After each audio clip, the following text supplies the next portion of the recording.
Maintenant, qu'est-ce que la yoga thérapie hormonale et qu'est-ce que la yoga thérapie pelvienne? À quel moment je pratique quoi et quels en sont les bienfaits?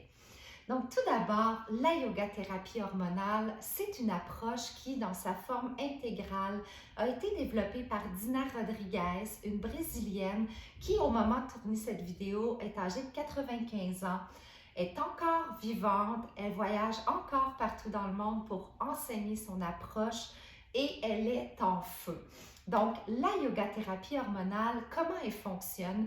C'est à la base un yoga hatha, donc d'inspiration hatha, mais qui se comporte comme un kundalini. Kundalini qui est un yoga que l'on pratique en kriya, en séquence précise, dans un ordre précis.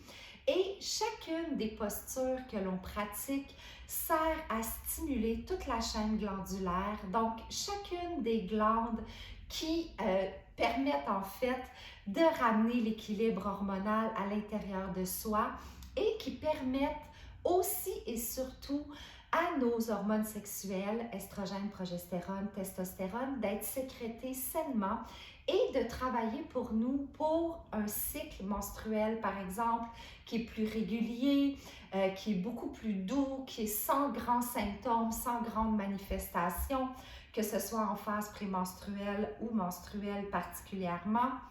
Donc, qui nous sert aussi à toutes les saisons de notre vie, que ce soit en ménopause, pour limiter ou même éviter les bouffées de chaleur, les sueurs nocturnes, les affects plus dépressifs et tous les autres symptômes que l'on peut s'imaginer.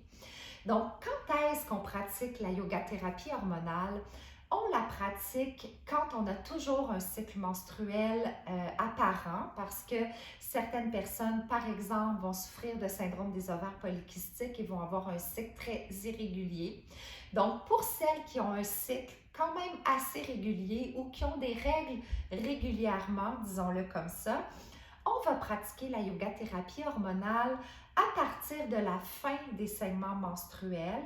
Généralement, ça va correspondre aux jours 4, 5, 6 et on le pratique jusqu'à l'ovulation ou un petit peu après l'ovulation, tout dépendant comment notre énergie fluctue, comment on se sent. Donc, pourquoi on le pratique en phase folliculaire et en phase ovulatoire, qu'on appelle notre printemps et notre été intérieur? C'est en fait parce qu'à ce moment-là, nos estrogènes vont monter naturellement pour atteindre leur apogée à la phase ovulatoire avec la testostérone et on profite de cette montée estrogénique, par exemple, pour stimuler les glandes, stimuler les hormones et faire en sorte que notre production d'estrogène et de testostérone soit optimale pour permettre une sécrétion dans la prochaine phase d'une progestérone qui est saine. On pourrait la pratiquer en tout temps, par exemple, si on est sous pilule contraceptive, si on souffre de syndrome des ovaires polykystiques avec des règles qui arrivent de façon très aléatoire. On pourrait la pratiquer aussi en tout temps si on est ménopausé de façon naturelle ou artificielle, mais si on souhaite se reconnecter à notre nature cyclique, c'est de loin préférable qu'on continue d'honorer nos phases d'énergie, peut-être même les phases de la lune pour celles pour qui ça résonne et qui veulent se reconnecter à leur mémoire cellulaire, leur mémoire ancestrale cyclique. Et pour certaines humaines, ça va même nous aider, les aider à retrouver un cycle menstruel sain lorsque c'est l'objectif durant les années fertiles.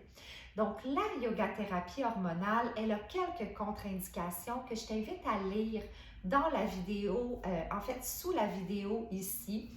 Entre autres, si on souffre d'endométriose, de fibromes utérins, si on souffre d'une condition ou d'un cancer hormonodépendant, on veut pratiquer avec énormément de douceur et surtout en évitant d'y associer la bastrika. La bastrika qui est une respiration très puissante, une respiration abdominale et pelvienne qui peut venir surstimuler la production d'estrogène ou même brasser un petit peu trop l'abdomen, les organes et peut-être même les fibromes et les lésions qui s'y trouvent. Si on a un stérilet hormonal ou au cuivre, ça peut être bien aussi de pratiquer sa yoga thérapie hormonale avec une respiration pelvienne profonde ou une respiration naturelle. Mais tu verras de toute façon que dans les vidéos que tu retrouves ici sur le Yoni Loft, la pratique, elle est adaptée à toutes les humaines qui veulent le pratiquer. On la pratique à certains moments de façon intégrale, mais plus généralement, la pratique va avoir été adaptée pour que toutes les humaines qui en ont besoin puissent en bénéficier.